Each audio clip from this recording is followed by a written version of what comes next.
Gracias por acompañarnos nesta visita á Escola Infantil a Antela, unha das 3 escolas infantil públicas máis os recursos tamén das Galiñas Azuis en toda a provincia de Ourense. Un total que imos a anunciar, a falar, neste caso, co director desta escola infantil para a posta a punto do inicio do curso escolar que se produce no día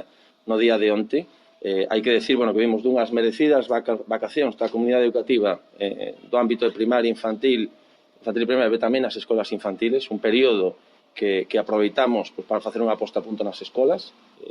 Hubo obras tanto en Covadonga como na Farixa e está prevista unha obra importante neste centro tamén que vimos anunciar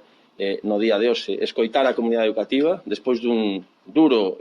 curso escolar que foi o pasado, satisfactorio, 100% seguro, e despois de unhas merecidas vacacións e dunha posta a punto dos protocolos de cara a este novo curso en función da evolución epidemiolóxica, pois seguiremos atentos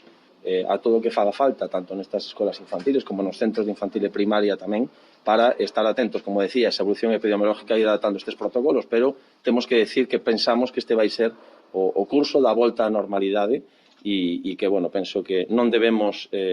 relajarnos, debemos seguir atentos a eses protocolos, esas normas, esas mascarillas que se siguen sendo precisas entre os traballadores, esas distanciamentos, pero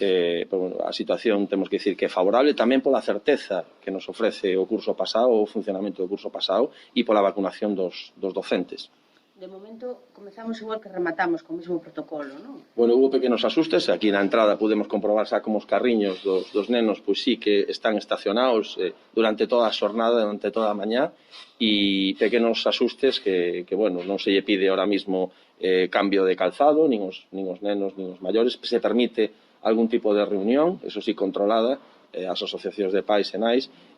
polo tanto, axustes en función da evolución epidemiológica, pero hai que decir que a situación é moito mellor, pero sin caer na relajación, que debemos seguir atentos, porque a verdade que a pandemia sigue aí, pero creemos que ao longo do curso podemos ir recuperando a normalidade.